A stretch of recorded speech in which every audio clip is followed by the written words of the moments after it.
If you've suffered emotional abuse, financial setbacks, or physical harm because of manipulation tactics, you know that there are real consequences for being taken in by a manipulator. Learning their tactics is important, and in today's video, we're going to focus on the personal traits and our wonderful strengths that make us more likely to be taken in by manipulation tactics.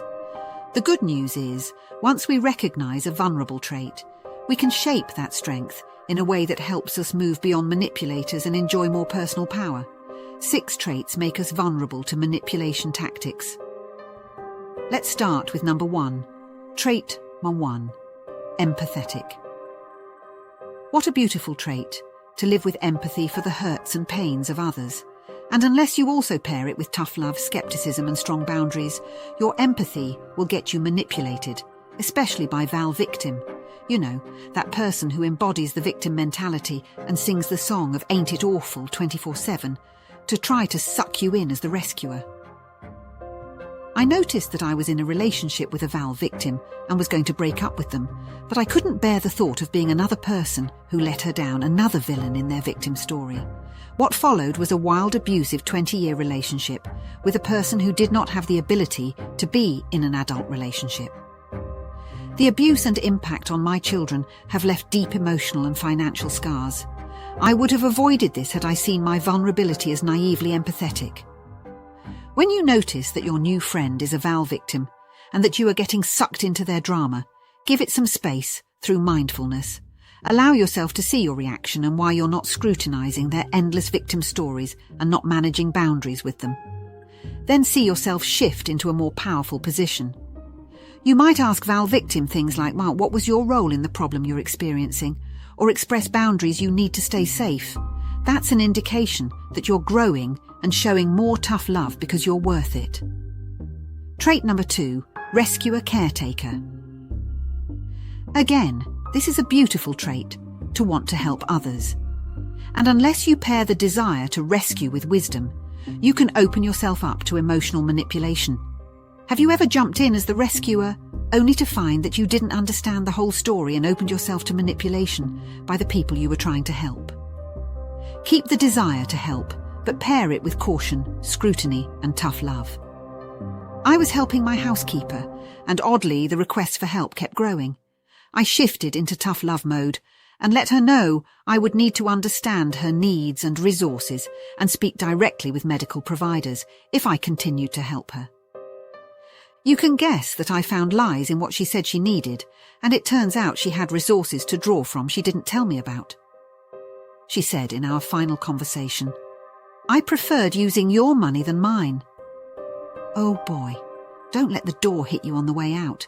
In this case, I found power by realizing, oh, I love to rescue, and I'm being naive about the facts of her situation. Trait number 3, conflict avoider. You don't want to rock the boat. It feels better when people are calm and it's your job to help them get there. Except it isn't.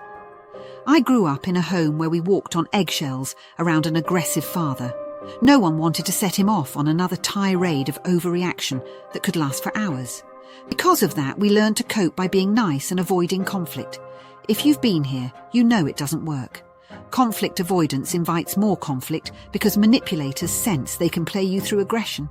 The path to power isn't aggressiveness, but assertiveness. You can be nice and firm. You can be a loving person and ask tough questions. You can be a loving person and manage strong boundaries. Conflict is often the path to the best solution. If you are a person who avoids conflict, bring that behaviour into awareness and see when, why, and the emotional payoff for doing so. Then imagine yourself walking into conflict with your heart and eyes wide open. Trait number 4. Magical thinking or lack of rational, skeptical evaluation. It's a beautiful trait to be a person who listens to your feelings and acts based on the vibe. And you wouldn't be the first person to be taken in by people who inspire trust but in reality are manipulators. When feelings are your only way of discerning the motives of people, you will be manipulated by people who are good at hiding who they are. In his book Talking to Strangers, Malcolm Gladwell documents how easily appearances fooled the CIA, police and other professionals. If the professionals were fooled, so would we. You get the point. For this reason, Stay open to new information and become aware of how your beliefs might be colouring how you see others. Trait number 5, damaged or low boundaries. There are reasons we allow people to use and abuse us, which usually boils down to self-esteem. If we don't love or respect ourselves, we allow manipulators to use us because we suck at boundary management. The first thing to heal if we notice poor boundaries is our relationship with ourselves. Yes, your father, mother or others didn't teach you how to love yourself, and now it's time to do that job yourself. Louise Hay's book, You Can Heal Your Life, provides excellent insights into ways we can heal the past to reveal a better future. Strong boundaries start with self-love and respect, and improve as we get comfortable with assertive communication. Trait number 6, tribal identification. We tend to trust those who look, act and think like us. Evolution taught us to trust those within our tribe for survival. That's why religious communities are hotbeds for pyramid schemes and other forms of manipulation. We want to trust people who are part of our tribe, especially those who speak with confidence.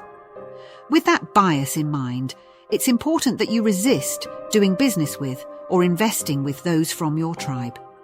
Or if you do, make sure that you fully vet them as you would any other opportunity. Don't give them a pass just because they have a leadership role in your spiritual community.